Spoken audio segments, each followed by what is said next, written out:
नमस्कार दोस्तों, स्वागत है आपका इस वीडियो में। इस वीडियो में हम लोग बीटीएससी एएनएम काउंसलिंग के बारे में जानने वाले हैं, जिसमें कि लगभग 32,000 अभ्यर्थियों को काउंसलिंग में मौका मिलेंगे।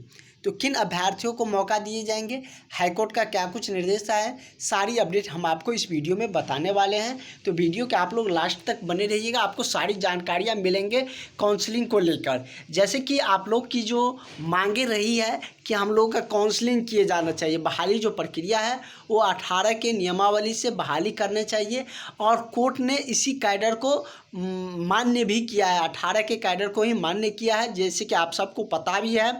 और इसी को लेकर यदि हम बात करें तो इसमें काउंसलिंग में अभ्यर्थियों को जो बुलाए जाएंगे तो वो लगभग 32,000 अभ्यर्थियों को बुलाया जाएगा।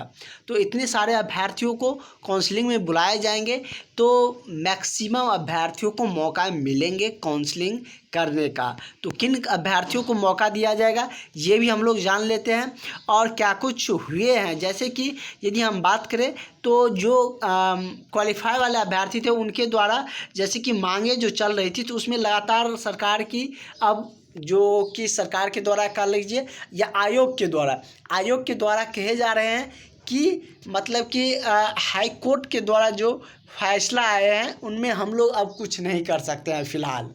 ये मतलब कि आयोग के द्वारा सुनने में आ रहे हैं। फिर से इन लोगों की जो मांगे चली, चर्चाएं हुए, तो फिर से वही बात हुई। एक बार और इससे पहले भी कह चुके थे आयोग कि हाई कोर्ट का निर्देश आ चुका है तो उसमें हम कुछ नहीं कर सकते हैं। लेकिन वही दूसरी तरफ हम बात करें तो बिहार सरकार की तरफ से, जैसे कि आप सबको पता है कि पेपर में भी दे दिया गया था, उसके रिगार्डिंग हमने आपको बताए भी थे कि जो बिहार सरकार है वो आप लोगों के बहाली को लेकर, और दूसरी तरफ हम बात करें तो बिहार सरकार ही कह रहे हैं कि हम सुप्रीम कोर्ट भी जाएंगे।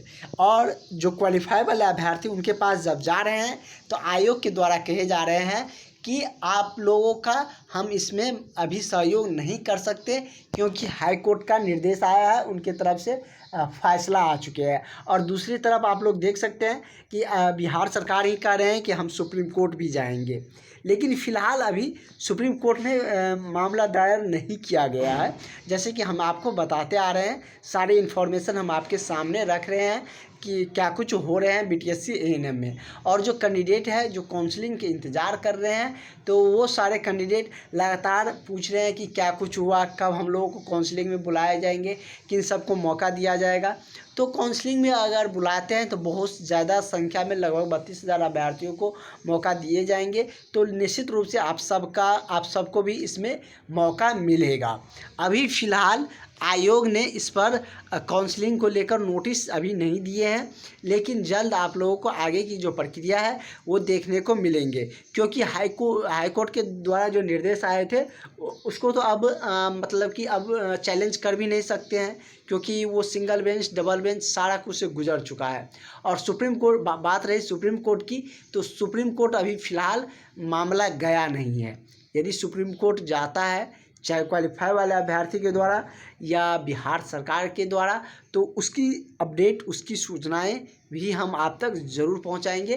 फ़िलहाल इसमें अभी तक जो सुप्रीम कोर्ट की जो सिर्फ बहस चल रही है कि जाएंगे या मतलब कि केस फाइल करेंगे सुप्रीम कोर्ट में, लेकिन अभी केस फाइल हुआ नहीं है। जो सुप्रीम कोर्ट में जो केस की फाइलिंग है वो नहीं हुई है। केस फाइल होने के बाद 1 वीक में जो इसका रजिस्ट्रेशन नंबर है, जो कॉज लिस्टेड सीरियल नंबर है, वो मिलते हैं, तो उसमें सारा कुछ पता चल जाता है। लेकिन फ़िलहाल ऐसा हुआ नहीं है। लेकिन आयोग आगे की प्रक्रिया भी रोक कर रखा हुआ है, आगे की प्रक्रिया भी शुरू नहीं कर रहे हैं। ये भी आप लोग देख सकते हैं। तो जो क्वालिफाई वाले अभ्यर्थी हैं वो भी नाराज़ नहीं होइएगा, क्योंकि अभी किस तरफ जाएगा, किसकी काउंसलिंग में बुलाए जाएंगे, किसको काउंसलिंग में बुलाया जाएगा, किसकी काउंसलिंग होंगे, ये अभी कहना मुश्किल है। क्योंकि आयोग ने इस पर अभी तक चुप्पी लादे हुए है, अभी तक कुछ भी इस पर टिप्पणी नहीं कर रहे हैं बीटीएससी आयोग के द्वारा कि हम इनको काउंसलिंग में बुला रहे हैं या इनका हम बहाली कर रहे हैं।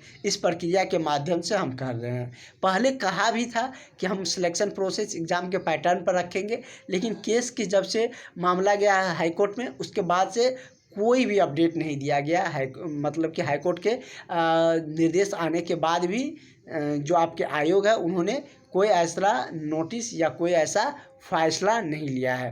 अगर यदि हम बात करें काउंसलिंग की, तो वो आप लोगों को थोड़ा सा समय देने होंगे काउंसलिंग में।